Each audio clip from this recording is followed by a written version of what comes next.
Una sa lahat, nais ko po magbigay ng taus-pusong pasasalamat sa respeto at pagmamahal na aking natanggap mula sa inyong lahat sa nakalipas na taon bilang Miss F Universe. Marami akong nakilala at naranasan na kung saan ako'y natutong maging makatao, makiuri, at higit sa lahat ay maging ako. At lahat ng ito ay dahil ko sa inyo. Nais ko ihatid ng buong puso ang aking pasasalamat sa Diyos. Hindi niya ako napabayaan.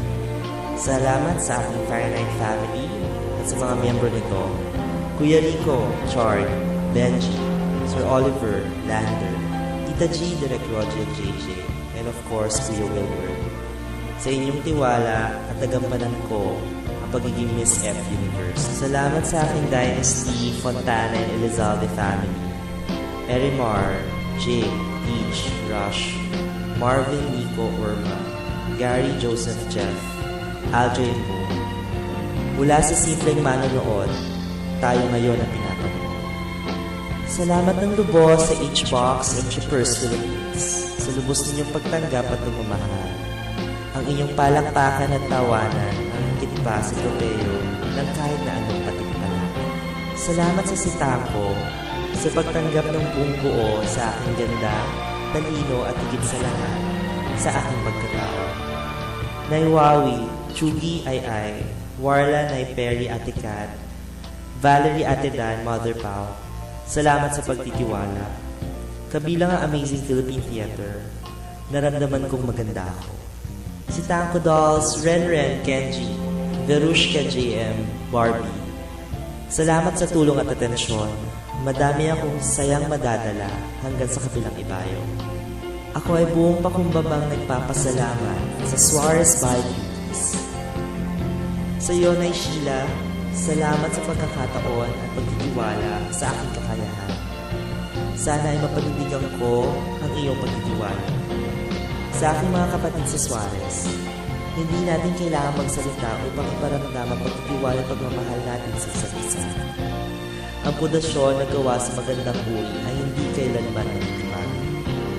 Ang pagiging Suarez ay hindi kusa itong darating sa nararapat. Sa aking pamilya, salamat sa gabay at ako ay pinalaki ninyong may takot sa Diyos at buo ang sarili. Ang kayamanan ay hindi maidadala sa langit. Ngunit ang buong pagkatao, sapat na talino at labis-labis sa pag-uunawa sa kapwa ang siya magdadala sa akin, lubos-lubos na higay. At higit sa lahat, sa aking katuwang sa buhay na si Tiju, salamat sa 10 taon ng punong-puno ng pagmamahal at kaligayahan. Napakapalad ko at ikaw ang aking kinakasama.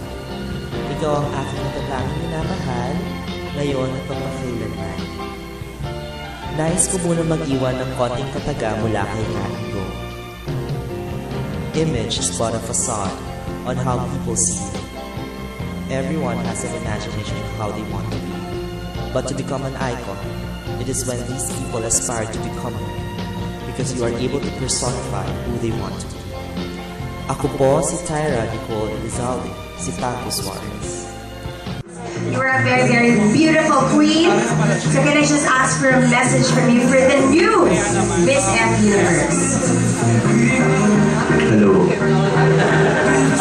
Well, first and foremost, again, I would like to thank everyone, the members of Fahrenheit. Maraming salamat po sa inyong lubos sa pagsusuporta, lalo na sa mga activities namin dito. To, of course, my Luminary family, lumalaki na tayo. And again, tonight we will be welcoming another member of our family. To the aspiring contesteras, tulad ng sinabi ko, dati nandyan na rin ako. Nanonood, dun pa nga ako. And then I was inspired. Sabi ko, sasali ako. And now, look at me and where I am now. I am not only a beauty queen, and I take it as a responsibility being an icon in the industry. Maraming salamat po. There you go. Palakpakan naman natin muli our Miss F Universe for 2011. Thank you so much, Tyra.